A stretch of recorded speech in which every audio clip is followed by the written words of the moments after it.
At the last meeting, Ms. Fortney asked for solutions, and in that spirit, I've been considering how we eventually rebuild trust between the admin, board, and taxpayers.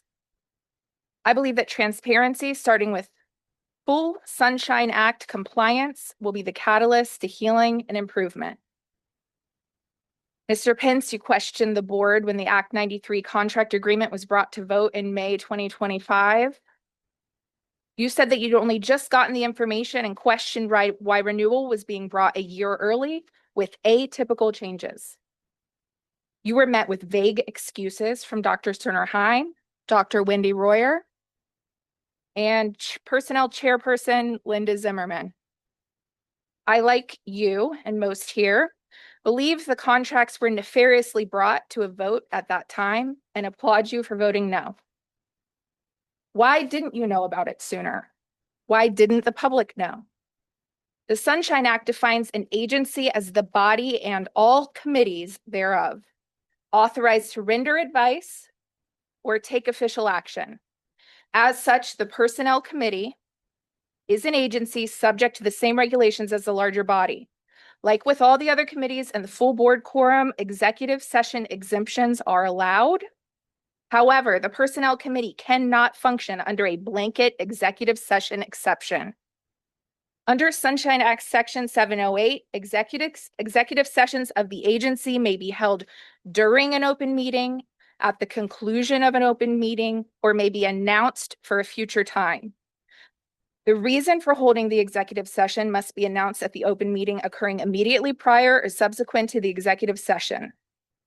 Under the same section, personnel exemptions can be made to discuss any matter involving the employment, appointment, termination of employment, terms and conditions of employment, evaluation of performance, promotion or discipline of any specific prospective, current, or former employee.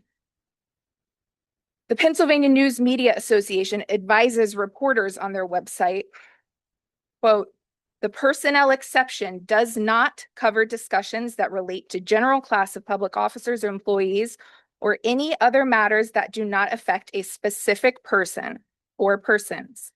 For example, by its terms, the Act does not authorize an agency to hold a private discussion about creating new jobs or budgeting general personnel expenses," end quote.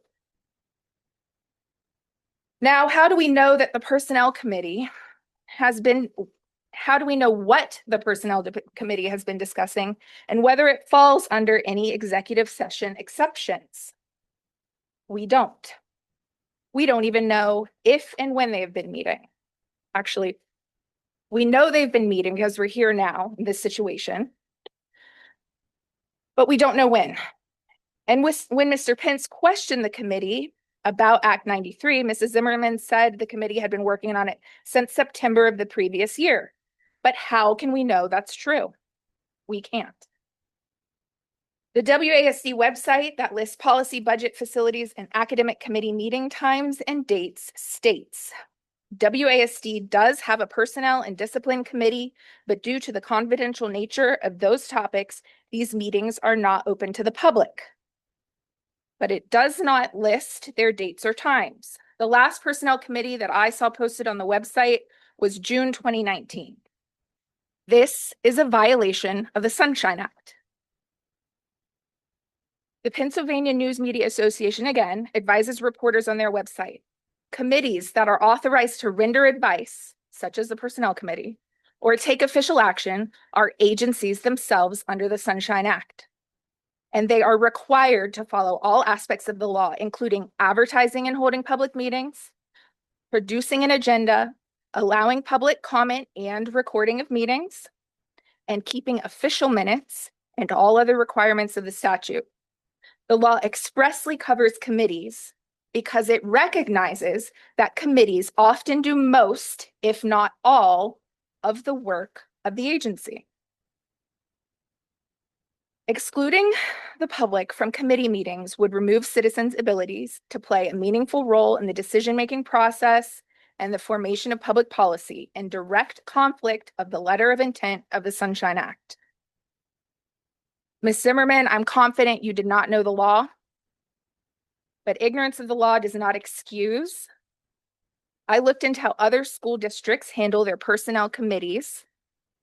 And I will send after this meeting an email to Ms. Zimmerman, Ms. Strite, Ms. Fortney, and Ms. Weaver, who I believe are the personnel committee members. And in that email, I will link Spring Grove's most recent minutes and agenda from their personnel committee. I hope you can use it as a template in order to begin working in compliance of the Sunshine Act. And this transparency will go a long way in regaining the taxpayers' trust. Thank you. Thank you.